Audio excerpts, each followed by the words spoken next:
tema que a gente pode fazer uma reflexão, desde nossa infância, de nossa concepção. Quando nós fomos gerados e chegamos aqui nesse mundo, nós chegamos limpos de pensamentos, de ações, Quando uma criança nasce, a ação dela, a atitude dela é de carinho, Quem é pai aqui, ou quem já teve a oportunidade de ver uma criança nascendo e nos primeiros dias, já é uma atitude de carinho. Eu costumo colocar assim, que o amor, o bem, nasce com a gente. E as demais coisas da vida a gente adquire. E todo mundo nasce livre, como eu coloquei. E o Criador, ele no momento que a pessoa foi concebida, ele não fala assim, esse aqui vai ser um astronauta, esse aqui vai ser um trabalhador braçal, ou esse aqui vai ser uma pessoa de destaque na sociedade, ou esse aqui vai ser uma pessoa que vai causar danos à sociedade. Ele simplesmente nos coloca como um ser humano, igual um ao outro. Agora, o que nós somos faz parte das escolhas que a gente faz. E muitas vezes ele vem através do meio onde a gente está. O meio influencia. Não quer dizer que uma pessoa que nasce num lugar onde só tem agressividade, que ele vai ser agressivo. Mas a tendência maior é que ele seja uma pessoa agressiva. E dentro disso aí, eu que sou pai, tem muitas pessoas aqui que devem ter filhos também, a gente tem que procurar mostrar para a pessoa o caminho do bem.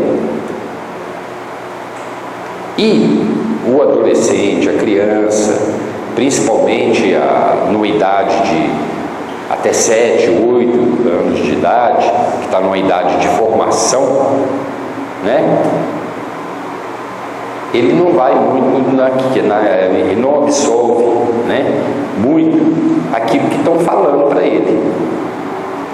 Por exemplo, se você falar para uma pessoa assim, uma criança, não olha ali para aquela planta, a primeira coisa que ela vai fazer é olhar, não é mesmo? Se fala, o rapaz caiu ali, não olha não, todo mundo vira e olha, e a criança mais ainda. Por quê? Porque ela está descobrindo, porque ela é curiosa. Então, o que é importante nessa fase? O importante nessa fase é o exemplo. É a atitude, a ação, a memória fotográfica da criança. Então, uma criança que está no meio violento, ela tende a gravar aquilo e a reproduzir aquilo depois. Então, se é uma criança que é reprimida, ela tem toda a tendência para ser uma pessoa, quando crescer, repressora. Uma criança que sofre agressão, ela também tem tendência de ser uma pessoa agressiva. Por que eu estou falando isso e estou falando para pais? Porque o que a gente coloca para nossos filhos, muitas vezes não entra no ouvido. A minha área específica é tratamento de dependência química. Tratamento de dependência química. Por que eu resolvi trabalhar com isso? Porque um dia eu achei, precisa de pessoas para trabalhar com isso? Não. Porque aconteceu na minha vida de eu me envolver com droga, vivenciar todas as fases da droga, aquela fase de experimentar, aquela fase de estar no meio daquilo. E até sofrer as consequências da droga e tentar me libertar dela e ter dificuldade para me libertar. Eu estou falando com vocês isso, da questão da criança, porque pai nenhum quer um filho na droga. E eu sou pai, eu tenho uma filha hoje que tem 26 anos e graças a Deus, graças ao exemplo, graças à vivência, graças às escolhas dela, ela não se envolveu.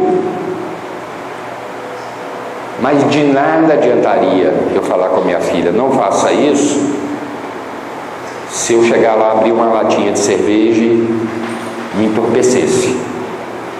O que é muitas vezes comum. Ou não é comum? A pessoa chega em casa, trabalhou, aí toma lá sua cerveja. Isso aí, eu estou recriminando isso? Não estou recriminando. Mas saiba que o pequenininho, a pequenininha, está atento a isso, a essa imagem. Ele associa isso a algo positivo.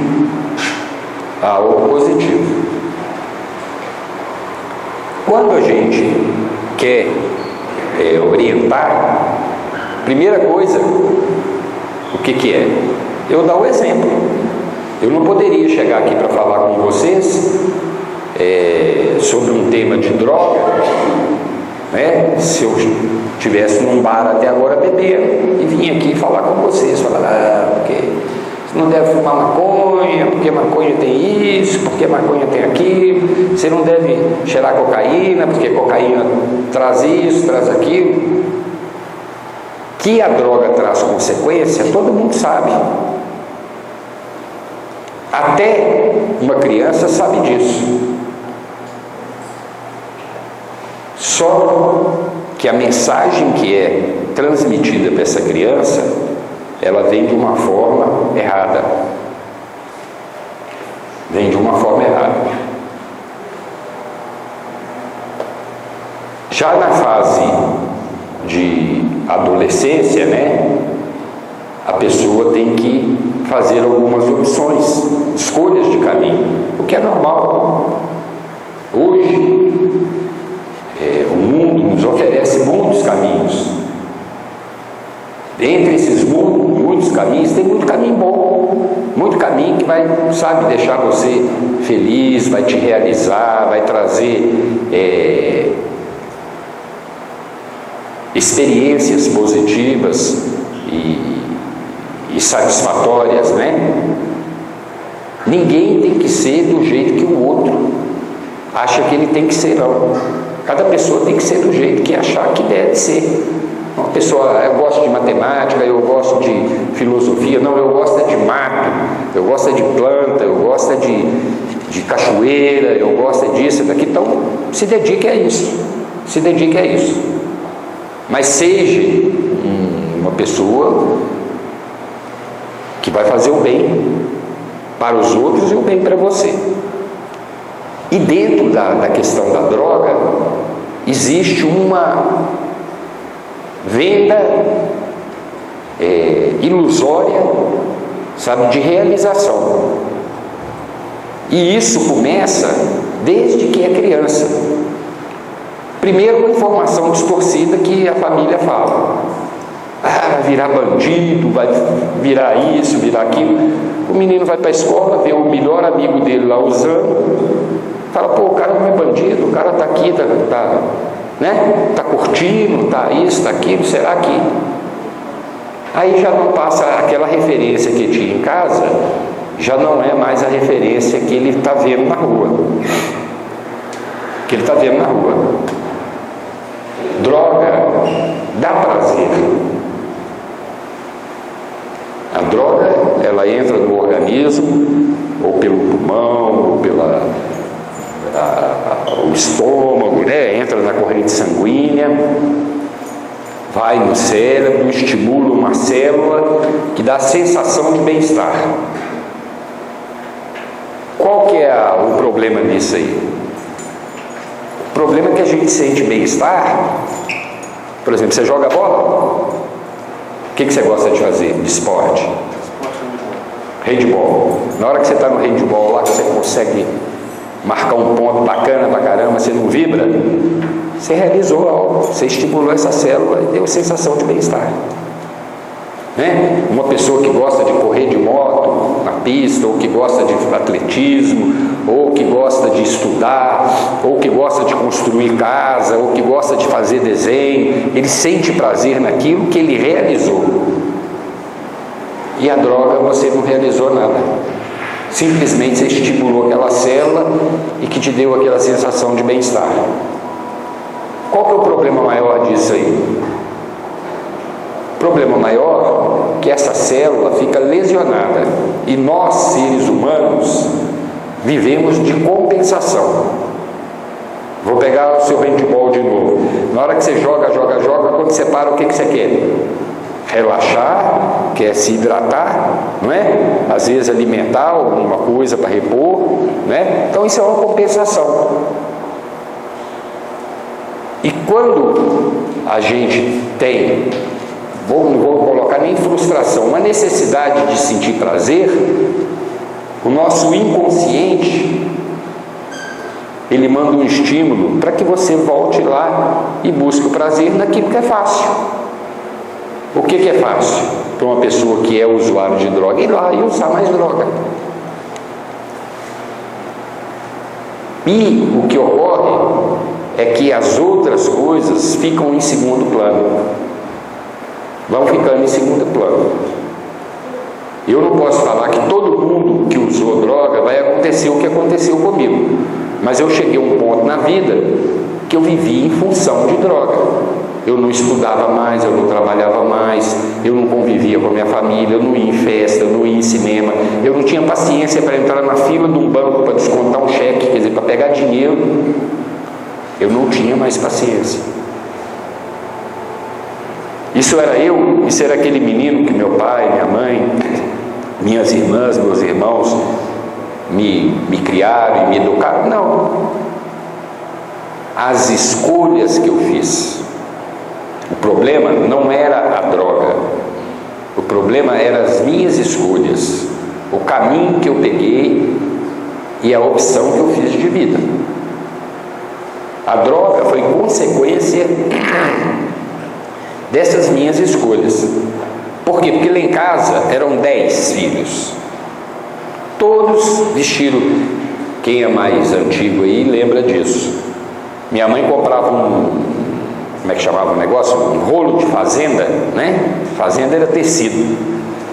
E vou fazer camisa. Sentava na máquina de costura, fazia camisa igual para todo mundo. Entendeu? Para minhas irmãs, vou fazer saia. Saia, vestido, para as irmãs todas, tudo igual. Entendeu? Não tinha esse negócio de eu vou no shopping comprar, disso ou daquilo, não. Estou falando isso há 50 e poucos anos atrás. Pertinho, né? Próximo, né? O que é 50 anos? Ó, o meu passou assim, ó. Parece que eu nasci ontem. Que eu fiz 8 anos de idade ontem. Eu lembro certinho o dia que eu fiz 8 anos. E então a comida era igual para todo mundo. O grupo escolar que eu estudei, minhas irmãs estudaram no mesmo grupo escolar. Às vezes tivemos as mesmas professoras e professores. E por que eu fui cair nessa? Se eu tive a mesma educação, se eu tive acesso às mesmas coisas, né? Antigamente tinha muito isso, né? Todos os vizinhos moravam perto, né? Por muitos e muitos anos. Não tinha esse negócio de hoje está morando aqui, amanhã chega um cara do Japão, mudou para cá, você sai daqui, vai para a Inglaterra, vai para isso. Então você conhecia as pessoas que estudavam na mesma escola, que brincava de mãe da rua, que jogava bola, as meninas que brincavam lá com as brincadeiras delas. Você conhecia todo mundo e via todo mundo crescer e todo mundo ia junto ali, né? Então falava, mãe, eu estou na casa da dona Luzia. Aí minha mãe já sabia que a dona Luzia, tal hora, fazia um lanche, dava para todo mundo, para a meninada, para tudo, sabe? E dentro disso aí, eu fiz uma escolha de um caminho né? Que eu coloco, entre aspas, assim, que todo mundo fala, né, de curiosidade, de experimentar, mas não foi bem isso, não. Depois eu fui ver que, desde muito antes de eu usar droga, eu comecei a fazer algumas escolhas na vida. E o ser humano, ele quer, muitas vezes, aquilo que é mais cômodo, que é mais tranquilo. O que era mais tranquilo? Eu estar na frente da sala ali junto com a professora, ou estar lá no fundo com a turminha que está, né, copiando, colando a prova e fazendo as coisas. Eu tinha atração por aquilo ali. Então eu comecei a fazer algumas escolhas que não eram escolhas positivas. E dentro dessas escolhas foi mudando o meu jeito de ser, o jeito de eu assimilar as coisas, né? Assimilar o que era certo, o que era errado, e a forma como eu lidava com as situações. E tracei um caminho que, em busca de prazer, foi acontecendo uma série de coisas na minha vida. Eu vejo assim que a droga foi uma coisa negativa, mas pior não foi a droga. Pior foi o tempo que eu perdi com minha família, as vezes que eu deixei minha mãe passando em claro, as vezes que eu perdi convívio de festa, de passeio, a relação de você conversar com os irmãos, de você construir algo junto, entendeu? Eu passei a viver um mundo paralelo, um mundo que não era, sabe, o mundo da minha família, que não era do mundo daqueles vizinhos que nós crescemos juntos, porque ali se tivesse um problema, todos iam estender a mão para ele. Mas eu achava que estava tranquilo, sabe, que eu era mais esperto que todo mundo e que a minha alegria era maior do que a de todos.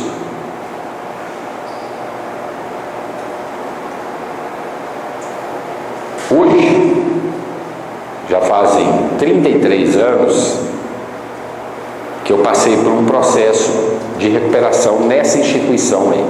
Eu estava até agora mesmo conversando aqui e falando um pouco sobre essa história. E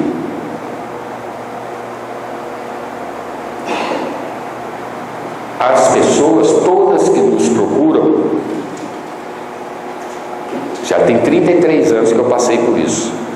Quer dizer, se eu comecei a usar droga com 11 anos de idade e parei com 23 anos, quer dizer, mais 33 anos, dá 45 anos, né?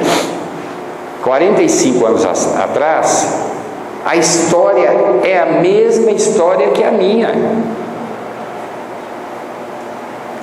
Nessa instituição, na Associação Fazenda Renascer, já passaram mais de 3.000 pessoas, de ambos os sexos. A história é igualzinha à minha. É a mesma história, muda às vezes o local e muda os personagens, mas a história é a mesma. A história é a mesma.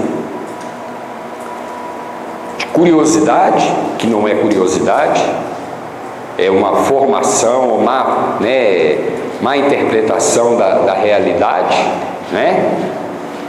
E de busca de um caminho diferente do que, né, a família, os amigos que eu falo amigo realmente. Então, se há 33 anos, há 45 anos atrás aí, já existia, né, uma atração, você imagina hoje. Quem aqui, eu quero só abordar uma questão, já viu uma propaganda de um sirizinho na praia brincando com a tampinha de garrafa? Quem lembra dessa propaganda? Você lembra? Para quem que você acha que é essa propaganda? Para adolescente não é, porque adolescente, tudo que lembra infância, ele quer ficar distante.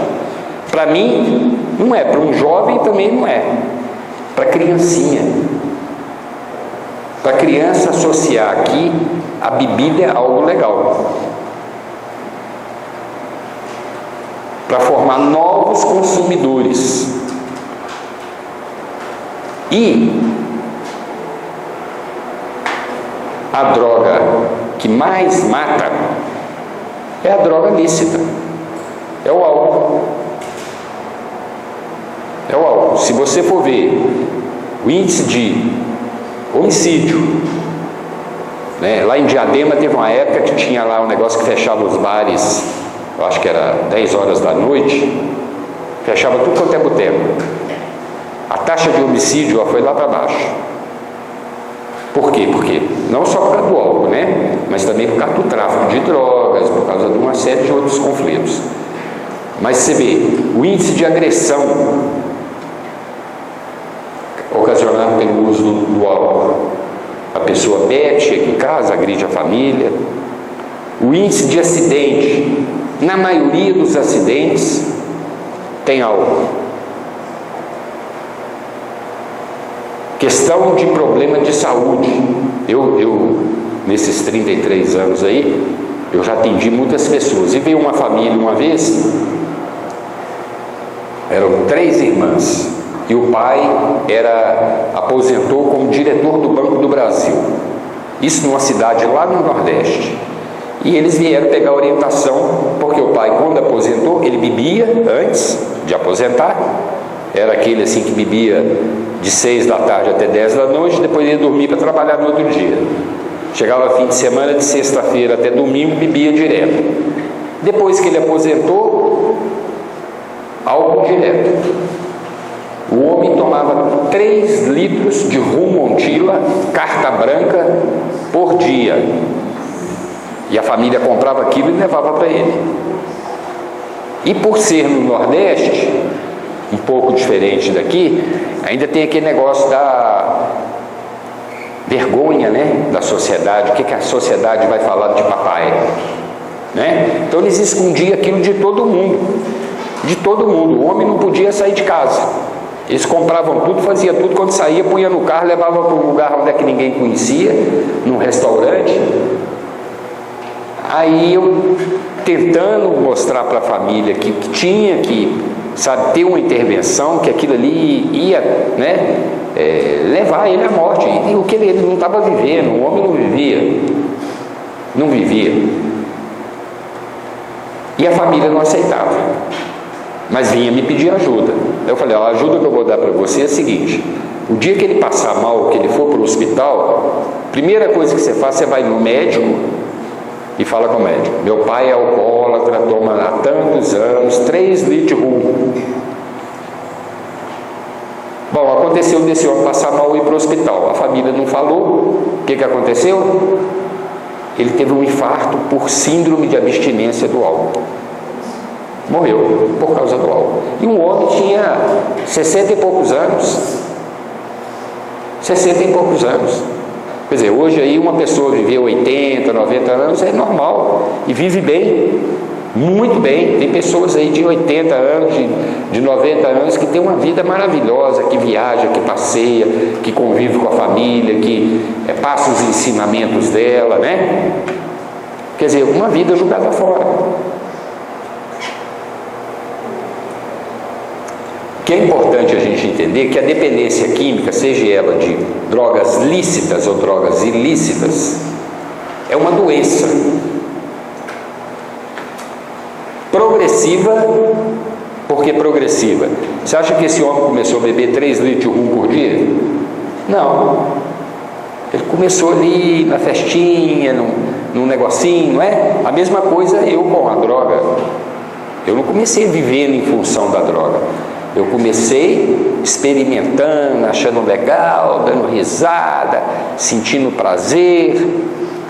E aí há uma mutação no organismo. Aí se fala progressiva por quê? Porque o efeito passa a não ser mais o mesmo. Aquele efeito que eu senti a primeira vez passa a não ser mais. E aí eu começo a buscar mais, a usar mais e não sentir prazer naquilo. Então, classificado pela Organização Mundial da Saúde, A dependência química é uma doença. Que ela é, isso não é a Organização Mundial da Saúde não, né? E são estudos que demonstram isso, que ela é progressiva, que ela é incurável. Aí você fala, pô, tem 33 anos que você parou de usar, você está aqui, como é que isso é incurável? Porque se pegar uma droga que eu usava de preferência e colocar aqui na frente, aqui, uma pessoa que nunca usou vai ter uma sensação. Eu vou ter outra diferente. E o efeito da droga para mim, esse homem que bebia 3 litros de rum e que delirava e que ficava falando sozinho na cadeira, achando que tinha um monte de gente do lado dele, se ele ficar 10 anos sem beber e voltar a beber, ele não vai ser aquela pessoa lá do princípio que bebia e que tinha um convívio social. Ele vai continuar tendo os mesmos disfunções orgânicas que ele está tendo da última vez que ele usou, por causa do dano causado no organismo. E a dependência química é uma doença fatal. Ela leva à morte. Leva à morte por complicação orgânica, leva à morte por a pessoa entra em depressão suicida. Isso aí a gente não tem índice, né? Porque é proibido divulgar.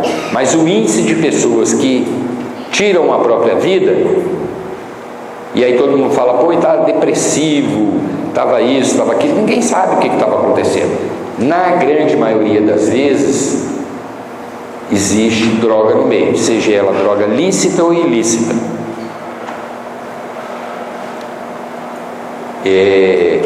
E leva à morte por outras consequências, né? Que seja overdose, que seja através da violência, né? Do tráfico, o cara comprou lá, não pagou, ou né, se envolveu numa confusão por causa de droga. E isso é comum acontecer, né? E no caso do alcoolismo, é a questão da violência em si mesmo, que nos bares a pessoa fica inconveniente, né? Quem nunca viu um bêbado inconveniente? Eu, hoje, vou em festa, por exemplo, mesmo da minha família, que tem bebida alcoólica, eu sou o primeiro a chegar, quando ninguém ainda está com o grau etílico alto, e sou o primeiro a ir embora, porque o sujeito fica chato. O cara começa a falar coisa que não devia, começa a fazer brincadeira sem graça, estou falando dentro da minha família, não estou falando da família de ninguém não. Então, o álcool é uma droga, como várias outras drogas, que altera o humor, que a pessoa, ela, de uma certa forma, se desinibe e começa a perder a censura, né? Agora, para chegar nesse ponto, o que precisa? Precisa a pessoa começar a se identificar com aquilo ali e não cessar. Quando eu experimentei, se eu tivesse visto, falar, não, eu não quero esse negócio, provavelmente minha vida teria pego outro rumo. Minha mãe teria sofrido menos, minhas irmãs teriam sofrido menos, as pessoas que me querem bem teriam sofrido menos, entendeu? E eu teria sofrido menos, porque eu não merecia a vida que eu tive. Não merecia. Eu não vim aqui para contar da minha vida, o que aconteceu comigo, mas não foi fácil. Não foi fácil. Se eu olhar para o lado assim, acabou, entendeu? Não tem mais nada.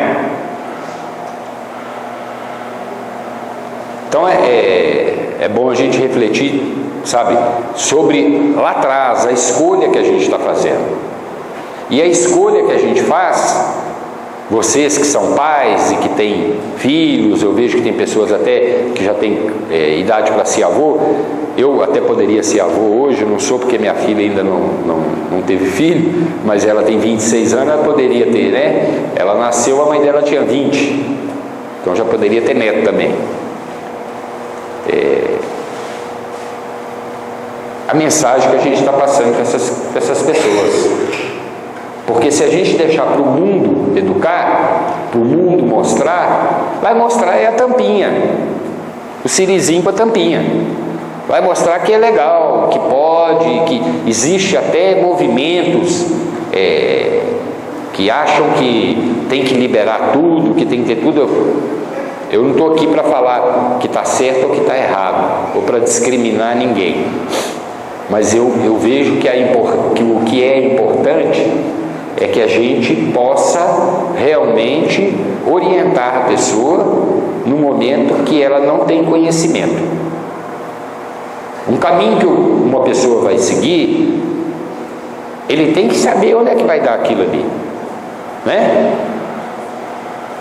Se ele for aprender isso na rua, ele vai aprender da forma errada. Ele vai aprender lá na rave, na balada, onde é que está todo mundo louco mesmo, e que está tudo legal, e que ninguém liga para nada, de qualquer jeito tá bom, entendeu? Aceita qualquer coisa, né? Isso é maravilhoso, isso é maravilhoso, mas a consequência disso na vida dessa pessoa. E amanhã esse caminho que ele escolheu, vai dar onde? Onde é que vai chegar isso aí? Eu conheço pessoa mais velha que eu vou dizer para vocês, é um pé de couve. É um pé de couve. Ele nunca fez nada na vida, nunca produziu nada na vida. Ele levanta pensando onde é que vai arrumar um para fumar. Aí a mamãe dá um dinheirinho, já sabe, né? Fala, pô, vou dar, que ele vai lá na boca, lá compra um cigarrinho de maconha, um maço de cigarro para ele, e ele não faz mais nada. Foi a vida inteira assim. A vida inteira assim. Não produziu nada, nem para ele e nem para ninguém. E o que será que Deus colocou esse ser humano na vida? Será que foi para isso? Será que ele foi predestinado a ser um pé de couve? Porque está lá o dia inteiro, legal, tudo tá bom, entendeu? Aí mamãe compra uma roupinha nova, dá um sapatinho ilustradinho, leva ele na casa da tia, sabe? Passou uma vida inteira em branco. Passou uma vida inteira em branco. Foi a escolha, foi uma escolha que ele fez. Todos nós temos capacidade de reagir.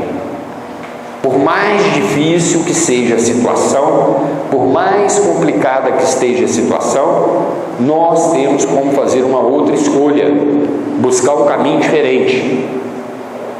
Sabe? Por mais que eu tenha errado, eu não sou o erro. Eu não sou o erro. Eu não nasci para ser desse jeito. E eu tenho como mudar minha história. Tenho como mudar minha história. Mas a gente tem que primeiro, né, cumprir o nosso papel de servir, né? De servir. O papel nosso aqui na Terra é de servir. Nós viemos aqui para aprender, para crescer, para evoluir, para melhorar. E eu vou melhorar na hora que eu começar a servir. Porque enquanto eu estou sendo servido, eu estou no meu canto. Não é? Agora, a partir do momento que eu começo a ajudar, que eu começo a olhar, que eu começo a participar, que eu começo a contribuir e que eu começo a ser um protagonista dessa história para que as coisas sejam diferentes, eu vou ser diferente. Eu vou ter um caminho diferente, eu vou ter uma postura diferente.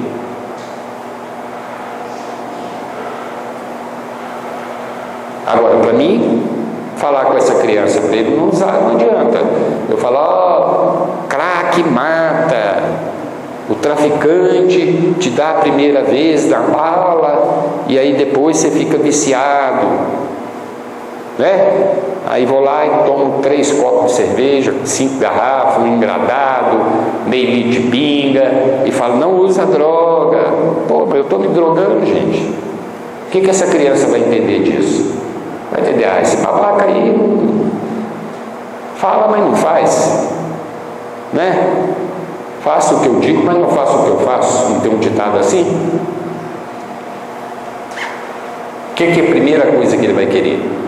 É como uma criança que foi agredida, que o pai bate, que o pai maltrata, que, sabe? Primeira coisa, quando ele cresce, ele quer dar um couro no pai, para mostrar: eu agora sou homem. Não é isso? Vai devolver aquilo que ele recebeu. E a mesma coisa, se o cara está se drogando dentro de casa lá, falando para o filho não usar droga, a primeira coisa que ele vai fazer é isso. Ele vai se drogar porque ele quer ser igual ou mais do que aquele ali, que é a referência dele,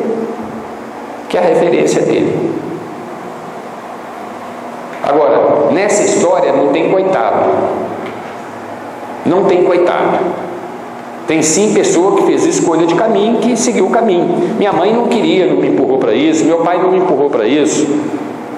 Pode ter tido erros, não estou falando que tiveram ou que não tiveram, mas eles não desejaram isso para mim. Quem buscou isso fui eu, e quem tem que sair disso sou eu. Eles podem até contribuir, eles podem até ajudar, mas quem tem que ir e fazer força e buscar um caminho diferente sou eu.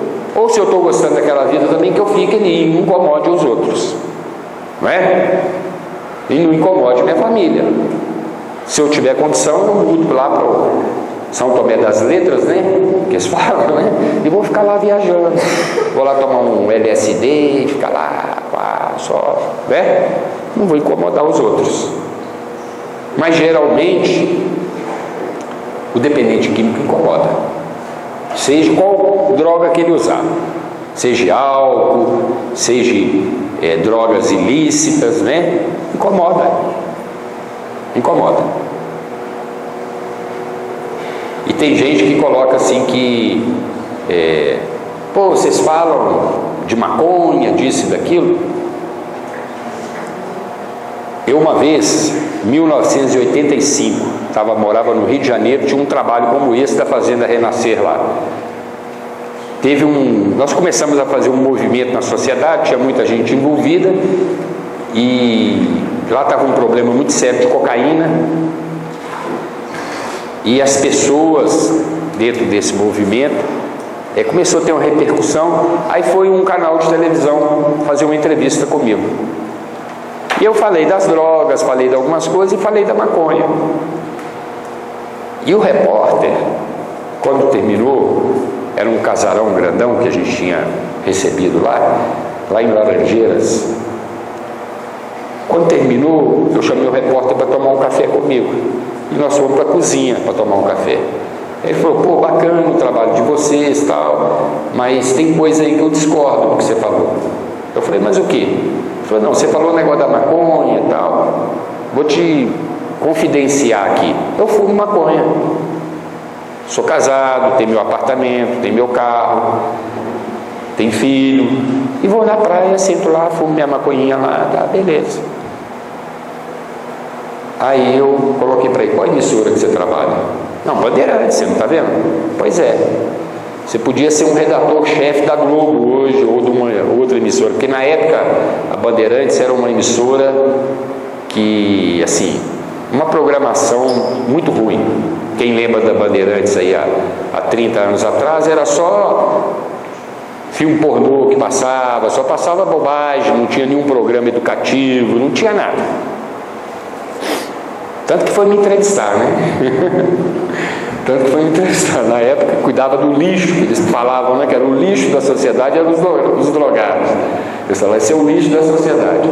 O cara foi me entrevistar. Eu falei com ele: pois é. Por quê? Porque a maconha, ela tem uma substância química que ela inibe, tá?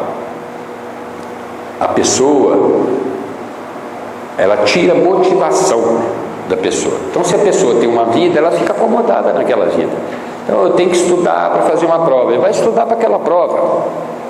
Ele vai tirar uma nota lá, média na prova. Para ele está muito bom. Então, uma pessoa que com o uso de droga conseguiu tirar uma nota média numa prova, ele poderia tirar uma nota muito melhor. Ele poderia ser muito mais produtivo. Uma pessoa que trabalha numa emissora, que era uma emissora fraca, ele poderia estar num cargo melhor na vida dele. E outra coisa que é muito importante refletir é que, enquanto a vida está estabilizada, ele consegue manter aquilo, mas no inconsciente dele o prazer está ligado ao uso de droga. Se acontece alguma coisa com ele, ele perde o emprego, ou a mulher larga ele, ou tem algum trauma, alguma coisa, onde é que ele vai buscar prazer? Ele vai buscar na droga. Então esse repórter, sinceramente, eu nunca mais vi ele.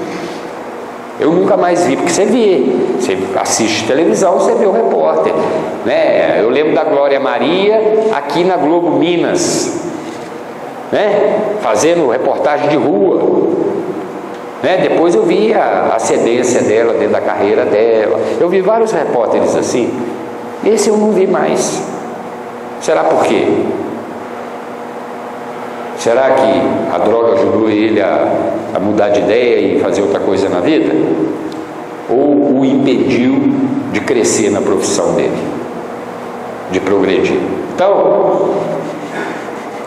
o que eu acho importante em tudo isso aí é que a pessoa receba uma informação correta do que é, e que ele possa escolher o caminho dele, que ele possa fazer suas escolhas consciente de onde que vai dar, principalmente as crianças, porque hoje eu faço parte do Conselho Estadual de Política sobre Drogas, eu faço parte do Conselho Municipal, eu faço parte da Federação Brasileira de Comunidades Terapêuticas, eu tenho participação em vários grupos de estudos sobre dependência química, tá? E hoje as crianças não estão entrando mais como eu entrei, que eu fui experimentar droga com 11 anos de idade, não. Elas estão entrando na droga muito mais cedo. Tem casos de crianças com 7 anos, e muitas vezes até dentro de casa, porque os pais usam. Porque os pais usam. Você imagina o que é uma família criada por uma pessoa dependente químico. O que vai ser dessas crianças? A referência que ele tem? Então precisa sim de orientação, precisa de cuidado, precisa de atenção, entendeu? Agora, voltando ao início, o ser humano é livre. A gente tem que respeitar as pessoas como elas são. Tá? Eu não acho que tem que encarcerar ninguém, que tem que amarrar e que tem que prender. Eu acho que tem que dar opção de escolha, mas que ele esteja consciente do qual o caminho que vai chegar, né? Para ele poder fazer a escolha dele. Bom, gente, eu acho que já demos uma explanada no assunto. Eu sou o responsável lá da Associação Fazenda Renascer. A gente procura ajudar as pessoas que manifestam o desejo de mudar de vida. Muitas vezes essas pessoas estão perdidas, não tem, sabe aonde pegar mais, porque já destruiu a família, já destruiu a sociedade que ele vivia, aquela micro-sociedade, quer dizer, ninguém mais acredita nele. E ele busca no caminho que a gente propõe esse apoio, né? É um trabalho que vive do voluntariado também, tá? As pessoas que nos procuram geralmente são pessoas carentes, que já perderam tudo, e que a gente acolhe essas pessoas. E lá não é para parar de usar droga, lá para a pessoa trabalhar o interior dela e evoluir e melhorar como pessoa.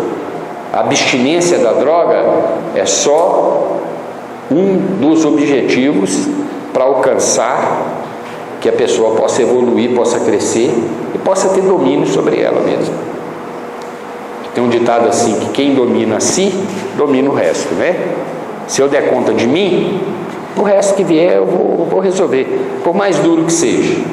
Agora, se eu não der conta de mim, eu não dou conta de nada. Se eu estou fazendo algo que está me prejudicando e não, sabe, e não dou conta de resolver isso aí, é porque eu preciso realmente me fortalecer. Ok? Alguém quer fazer uma pergunta? Parece que o senhor levantou a mão. Vou pegar o microfone.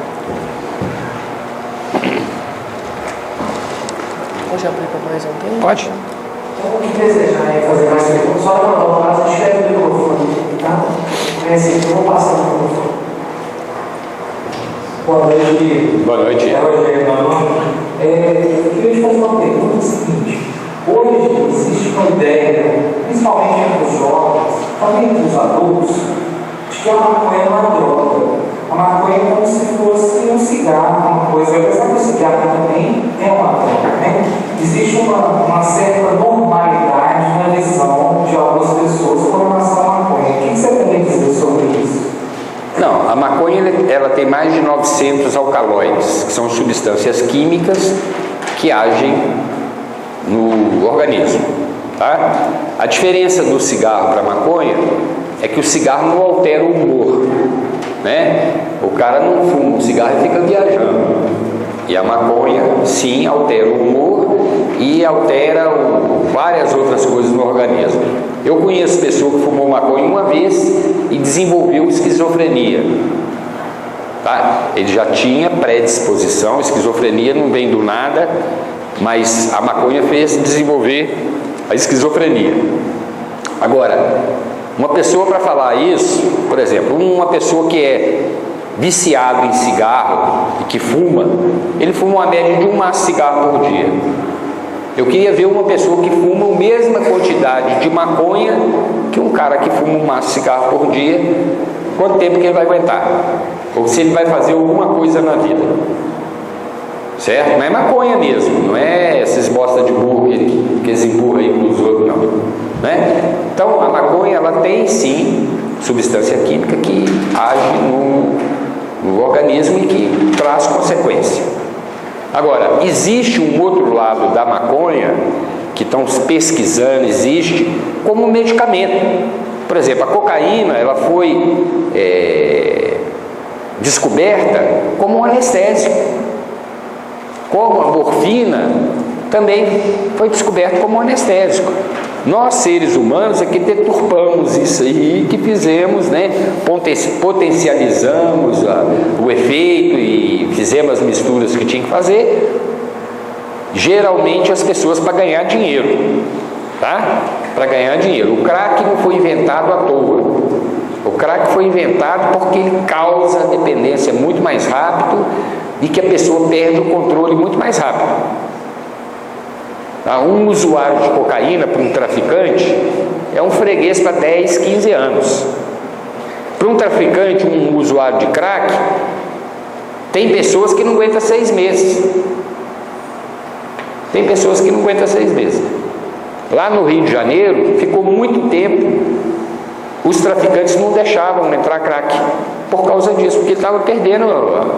Mas aí a droga é tão maléfica que ela deu um jeito e entrou e viciou até os caras lá do morro também.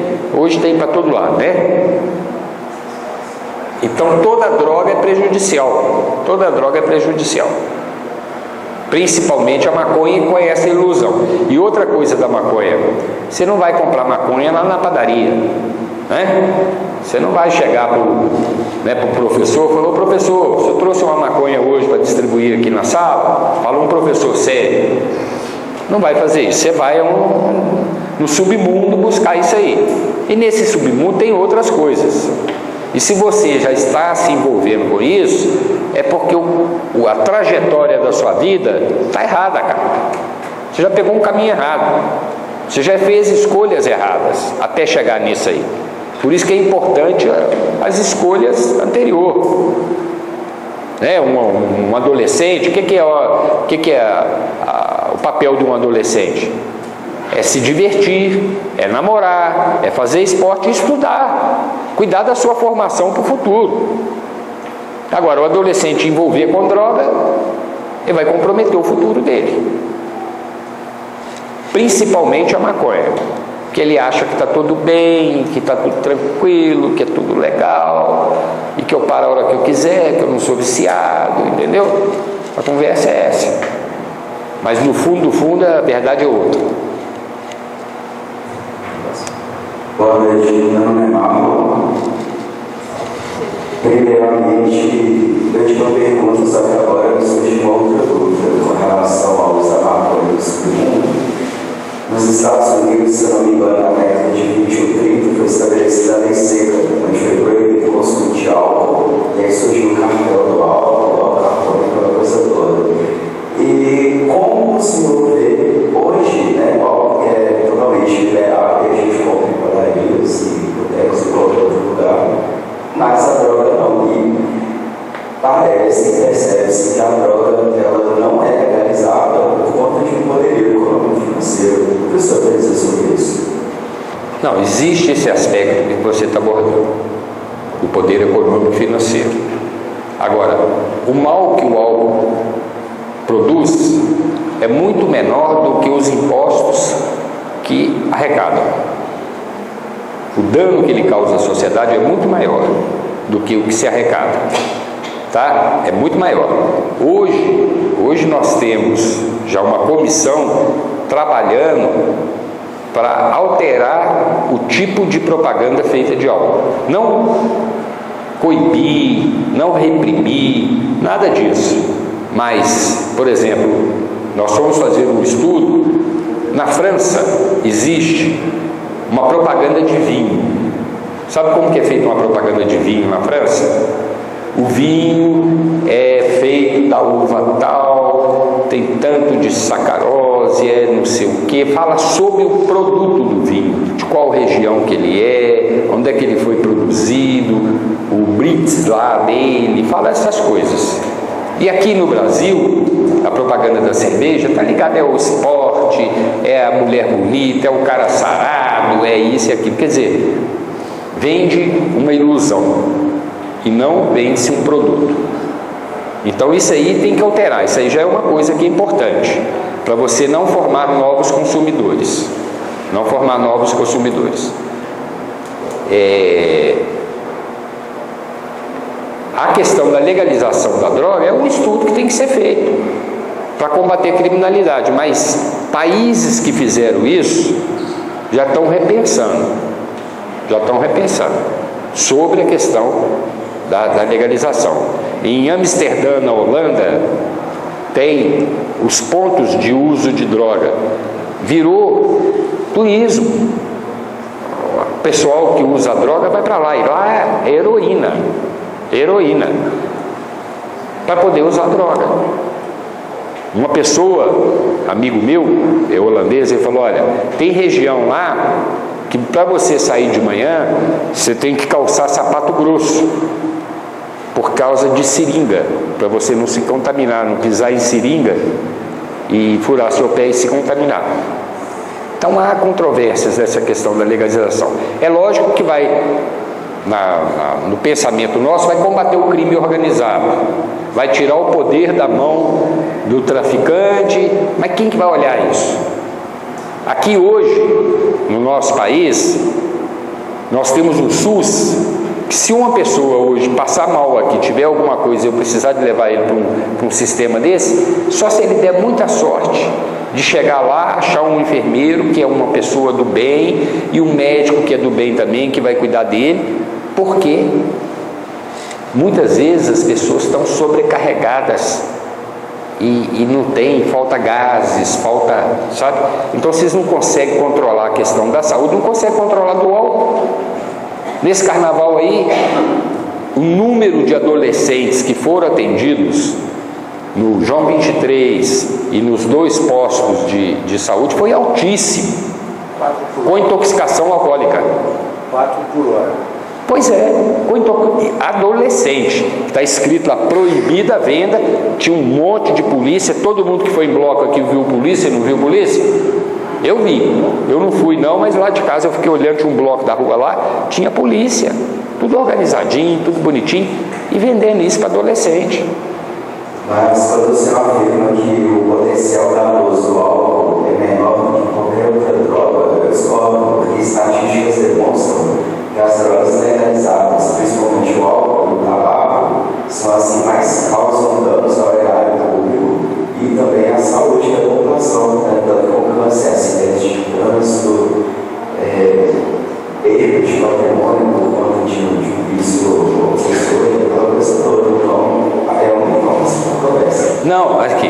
falei que eu acho que eu falei o contrário, eu falei que o álcool é o que mais mata. Você falou que a droga mais mata, se mata. A droga que mais mata é o álcool. A droga que mais mata é o álcool. Sem dúvida, porque ela é liberada. Porque o pai de família pode levar para casa dele e pôr em cima da mesa e mostrar para o filho, ó, o papai bebe.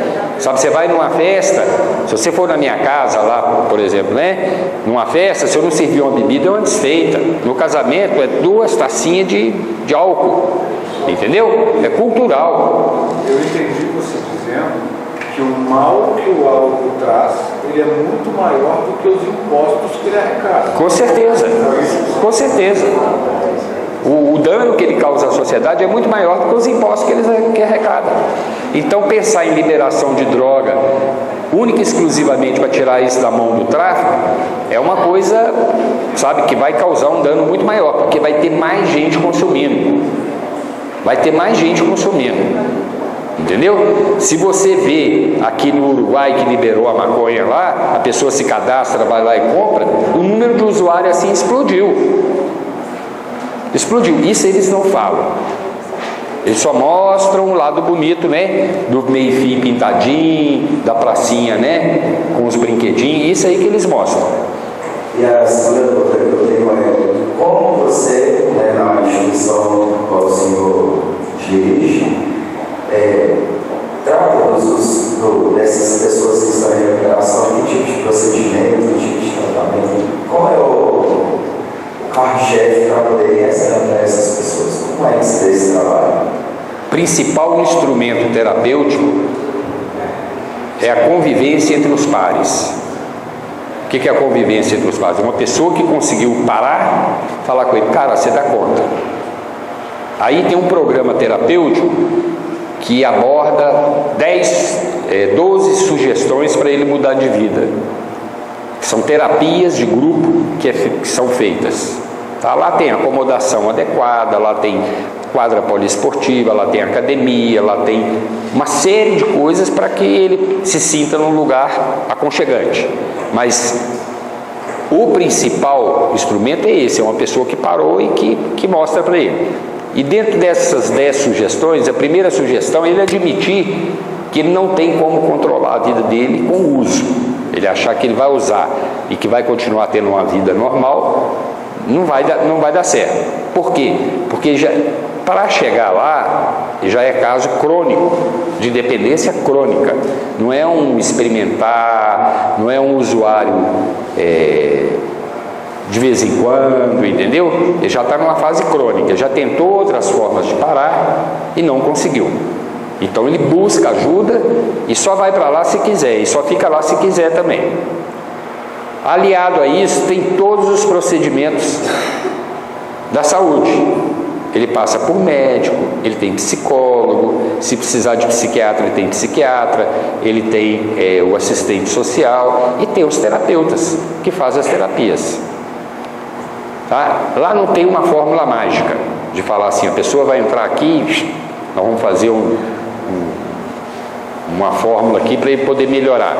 Cada pessoa é um ser, apesar da trajetória ser mais ou menos a mesma, mas é um ser que tem suas individualidades. Então você tem que trabalhar a questão dos conflitos dele, do que levou ele àquilo, dos traumas que isso trouxe na vida dele, e trabalhar as relações sociais, as relações familiares e a profissionalização, para que o dia que ele sair dali, se ele não tiver uma profissão, ou se tiver e quiser escolher um caminho diferente, que ele possa. Em média demora quanto tempo? O programa fala que são 3 meses da desintoxicação, quer dizer, para ele perder aquela compulsão pela droga, 3 meses de conscientização e 3 de reinserção, que ele começa a sair, volta. Aí, depois desses 9 meses, há um acompanhamento aqui fora. Existem grupos de apoio que ele continua frequentando, se necessário diário, se necessário semanal, ou 2 vezes por semana, ou mensal, para ele fazer uma manutenção no tratamento dele. Bom, vamos passar aqui então, só interromper um pouco, tem pessoas que querem fazer mais algumas perguntas. Pode ficar à vontade. Ô, Billy, Sim. Eu passei uma vez ali na Cracolândia, eu acho que é para São Cristóvão, mais abismada com o profilário. Eu nunca tinha passado, eu nunca tinha visto. E conversando com essa minha amiga que mora lá próximo, e eles têm um trabalho na igreja que parece que ajuda lá de alguma forma, ela me disse uma coisa que ficou assim em mim, sabe, forte, que tem casos lá, que ela tem diversos casos. E um dos quais o pastor da igreja estava acompanhando era o caso em que o marido saía de manhã para trabalhar, deixava a esposa lá, que era dependente, né? E quando ele voltava do trabalho, ele passava e buscava ela. Então, assim, eu acho que a minha pergunta é: como que é isso? Assim, o que leva o familiar a agir dessa forma? Sim. A droga desestabiliza completamente a família, né? Quem mais sofre é a família. Eu não sei esse caso específico, mas isso acontece sim. Para que ela volte para casa e fale: não, todo dia eu vou te buscar, eu vou aceitar que você fique ali, que você use, já que você não quer parar, mas vamos fazer um combinado? Eu te pego lá no fim da tarde e você vai para casa, você vai alimentar, você vai... E deve ter problemas em casa, porque deve dar, se ela está nessa fase crônica de uso de crack, se for o caso, ela vai sentir compulsão, ela vai sentir vontade, e provavelmente ele deve levar isso para casa também.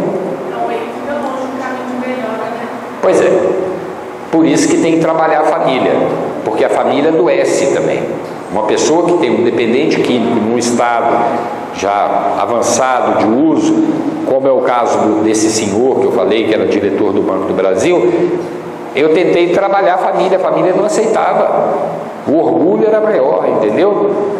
Era maior. Como é que nós vamos expor papai? Eu falei: gente, vocês estão matando o pai. Vocês estão matando o pai. O dia que ele morrer, acabou. Não adianta chorar mais. E a mesma coisa, essa pessoa, ele tinha que procurar ajuda para se fortalecer e estar seguro do que ele está falando, do que ele está fazendo, para poder ajudar a esposa. O primeiro ingrediente é o querer. Oi? O primeiro ingrediente do tratamento é a vontade, é o querer. É o querer. A pessoa tem que querer. Se ela não quiser. Não, é difícil, mas você pode trabalhar a família para que a família contribua para que essa pessoa crie essa consciência de mudança. Não é trabalhar a família para reprimir, nem para a família ser hostil, mas sim para a família entender o que está acontecendo e traçar uma estratégia para poder ajudar essa pessoa. Entendemos que é uma doença. Bom, mas o doença não se vê como doença. Eu tenho visto diversos jovens achando que fumar maconha é como eu ia ali tomar um refrigerante ou um copo de água. E você tem que explicar, e a gente tenta explicar que não é, que traz malefícios, que tem consequências. Não é assim, eu paro lá que eu quiser, mas isso não faz nada. E a gente não consegue levar essa informação de que é nocivo. O que você acha que banalizou tanto a questão da maconha hoje na juventude? Olha, primeiro é o poder instalado, tá? Porque nós vivemos aqui no nosso país um poder instalado de que pode-se tudo é normal, tudo é tranquilo, tudo é normal. Eu acho que tem que respeitar as pessoas, a gente tem que respeitar as pessoas da forma que ela for. Agora, existe pontos que devem ser melhor esclarecidos para as pessoas. Porque não é possível que eu vou liberar a droga e vou deixar adoecer várias pessoas, né? Única e exclusivamente com uma ideologia de liberdade, sabe? Eu acho importante, muito importante a liberdade, mas ela tem que vir junto com a informação. Eu opinião pessoal, tá? Eu não vejo por parte dos órgãos governamentais ou dos órgãos de saúde uma prioridade em mostrar os malefícios disso tudo.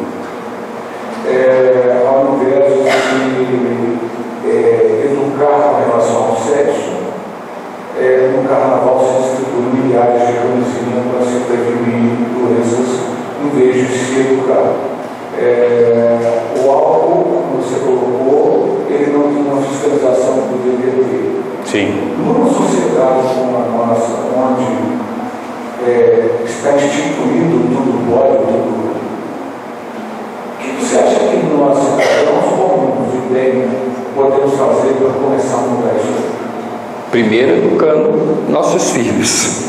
Eu acho que o mais importante é eu cuidar primeiro dentro da minha casa, porque ali eu posso fazer alguma coisa. E depois está aberto para poder ajudar as pessoas que querem ajuda. Porque, só dentro disso que você está falando, só para você ter uma ideia, aqui no estado de Minas nós devemos ter umas 80 comunidades terapêuticas como a Fazenda Renascer. A Fazenda Renascer foi a primeira, há 35 anos atrás. Depois vieram várias. Então tem de igrejas, né? Tanto de grupos de pessoas que passaram por dificuldade, que depois montaram e tudo. Foi lançado o ano passado um edital de chamamento público do governo do estado para contratação de vagas, para poder dar o suporte financeiro para essas instituições, para ela poder acolher as pessoas. Aqui, Belo Horizonte, é dividido por região. Aqui é RISP 1. RISP 1 tem uma média de 3 milhões de habitantes. Sabe quantas vagas foram contratadas aqui para Belo Horizonte? 8. Para atender 3 milhões de habitantes. Segundo a Organização Mundial da Saúde, cerca de 13% da população tem problema com dependência química. Dependência química que eu falo é álcool e outras drogas, tá? Tem problema com dependência química. Não quer dizer que esses 13% tem que ir se tratar num local como esse, mas 13% tem um problema. Desses 13% tem um percentual que vai chegar numa fase crônica, que é esses que estão aqui na Cracolândia, que é os alcoólatras que ficam julgados aí debaixo do viaduto, é o homem do saco que a gente vê, né, andando na rua falando sozinho. Muitas vezes aquilo ali é álcool, é um grau de alcoolismo que ele chegou, que ele fica em delírio, daí a pouco ele bebe de novo e começa a falar sozinho, a andar, mora na rua, perdeu família, perdeu emprego, perdeu condição social, perdeu tudo. 8 vagas. Então, isso demonstra que não tem interesse nenhum, sabe, em resolver essa situação. É complicado. Nós estamos não vou dizer uma guerra, né? Porque guerra você vai combater as pessoas, né? Mas é uma luta em dor. É uma luta. Só por Deus. E lá nós recebemos pessoas de ambos os sexos.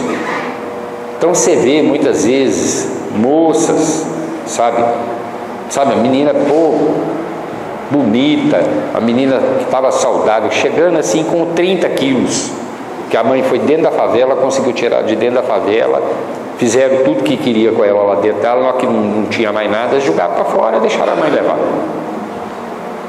Que você tem que carregar no colo para pôr lá dentro. Tem um percentual entre homens e mulheres, ou são equilibrados? Não, hoje está equilibrado, né? Antes a maioria era homem que entrava na droga, hoje está equilibrado. Hoje a sociedade está igualitária, né? Eu queria saber do seu ponto de vista, assim,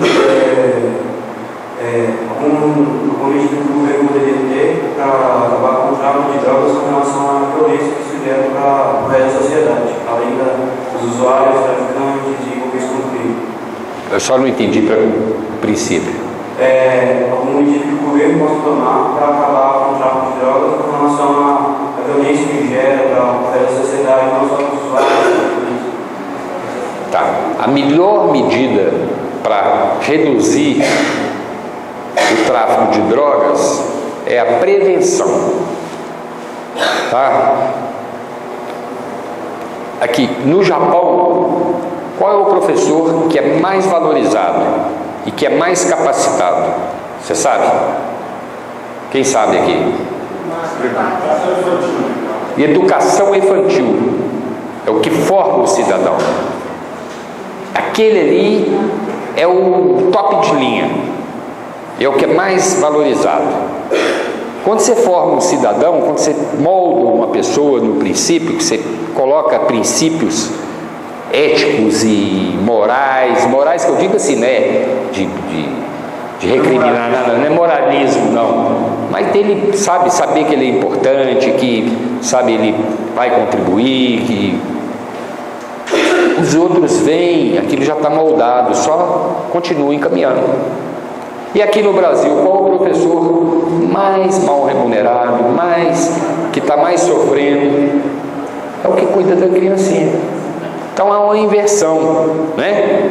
Há uma inversão. Então aqui, uma medida para reverter essa situação seria investir na educação infantil para que forme cidadãos que não vão entrar na droga, que vão buscar um caminho bacana, que vão ser esportistas, que vão sentir emoção, que vai fazer um tanto de coisa, que vai viver em plenitude e que não vai buscar droga. Acho que na Finlândia tem um programa que o governo desenvolveu para combater as drogas só com esporte. As crianças ou estão na escola, quando não está na escola, está praticando esporte. Todos os tipos de esporte. O índice de criminalidade reduziu a quase zero. Por quê? Porque houve uma ação inteligente. Houve uma ação inteligente. Aqui um exemplo aqui para o Brasil aqui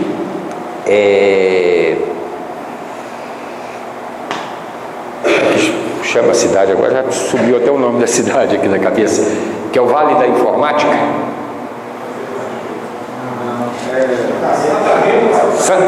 Santa Rita do Sapucaí. Eu passava ali, eu era vendedor, caixeiro viajante, falava, né, antigamente.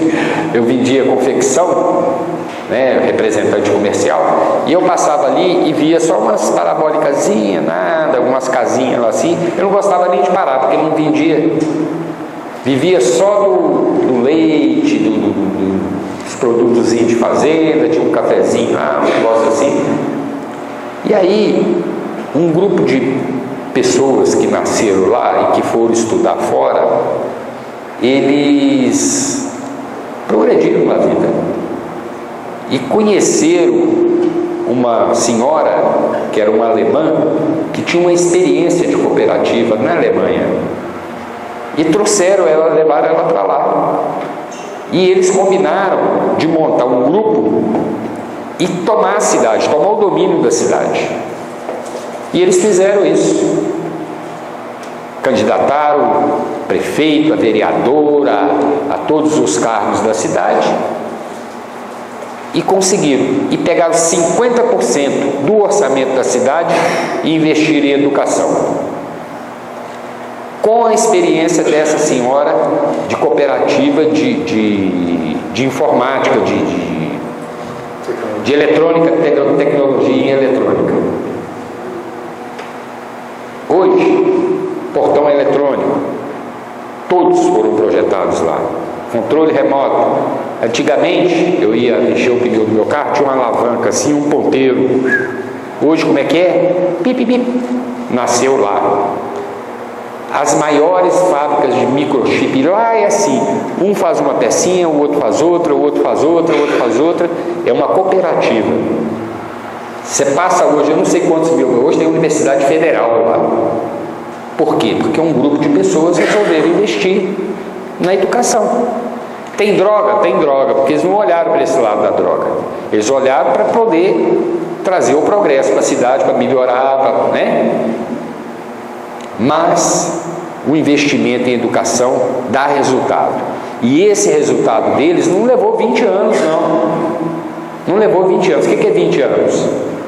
Você imagina, você casar agora, você ter um filho, quando ele tiver 20 anos, a cidade, que era uma cidadezinha que vivia da agropecuária, já é uma potência dentro da Vale da Eletrônica, né? Que eles falam lá. Então é um investimento em educação. Agora, que vai continuar tendo droga? Vai continuar tendo droga. Isso é inerente do princípio da humanidade. Agora, o que não pode é, inconsequentemente, a gente soltar isso aí e deixar as pessoas irem e fazer as escolhas erradas, né? E chegar lá na frente é muito mais difícil para poder remediar, para poder consertar isso aí. Aonde se usa mais droga e que tem um índice de usuário altíssimo, dentro da faculdade de medicina. Os caras têm acesso ali às metanfetaminas, às anfetaminas, às metadonas, as drogas todas, entendeu? Muitas vezes eles já vieram disso aí, de ter experimentado maconha, de ter usado isso, aquilo, dentro da faculdade, dentro da bagunça, e conseguiram formar. Eu não sei como é que é um médico desse, mas conseguiu, e é usuário. E muitas vezes até por pressão até da carga horária dele. Ele faz um plantão aqui, sai de um plantão, vai para o outro, vai para o outro. Complicado. Então a droga vai continuar existindo. O que a gente tem que fazer é a nossa parte. Qual que é a nossa parte? Dar oportunidade para as pessoas para opção, para uma outra opção, para uma outra escolha, para um caminho diferente, para que ele possa saber, aquele caminho vai dar ali. Esse aqui vai ser difícil, como fala na Bíblia mesmo, que a porta é estreita, né? É apertado, mas você vai chegar do outro lado e com glória.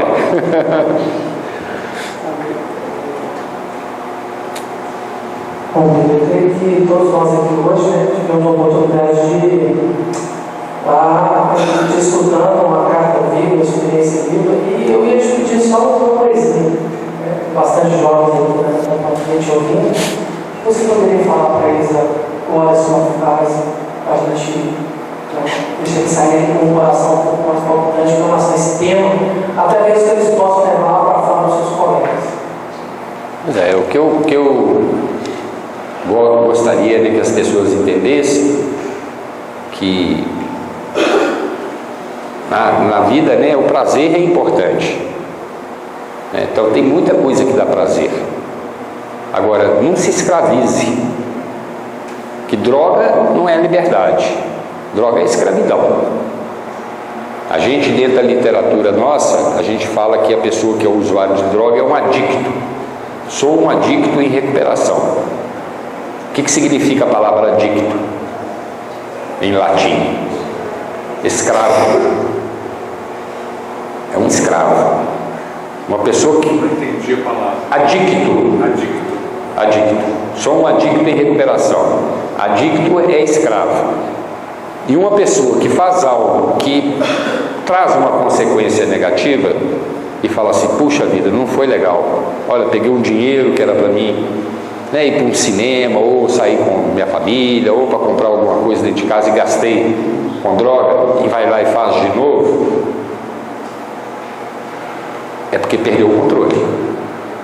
Então isso aí é um sinal já de dependência química. Dependente químico não é aquele que usa 24 horas por dia. Dependente química que usou, que teve uma consequência e que falou, puxa vida, não dá, não quero isso para minha vida, e vai lá e faz de novo. E às vezes senta com a família descobre, conversa, fala, não vai acontecer mais, realmente foi ruim, né, pegou mal, não vai acontecer, e vai lá e acontece. Então o que eu deixo, né, é que as pessoas busquem, né, que os jovens, que as pessoas busquem experiência legal, que não vai te escravizar,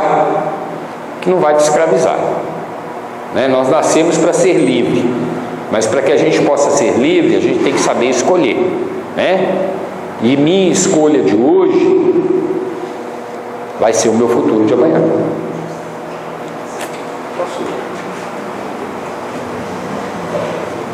Só complementando o que você está dizendo, eu achei interessante que eu recordei de uma frase de um amigo. O Jô Soares outro dia falando sobre o filho escolher. O filho chegou numa amizade e pegou 30 livros e o filho dele era autista. Ele falou, não filho, escolhe alguns. Ele falou, então não quero nenhum. Ele falou, mas por quê? Porque se eu escolher, eu já perdi. Escolha, ela está implícita na perda. Se eu escolho algo, eu vou escolher o detrimento de outra coisa. Sim. Então, se eu escolho o caminho da droga, do álcool, seja o que for, eu estou escolhendo o detrimento do outro. E diz uma amiga meu o seguinte, é melhor escolher do que perder o que escolher. E quando a gente está na droga, a gente perde autonomia, liberdade. físico, moral, espiritual, financeiro, social. Então é melhor escolher do que perder a escolha. Mas só para isso eu acho que é interessante falar. Com certeza. Obrigado. Obrigado a vocês.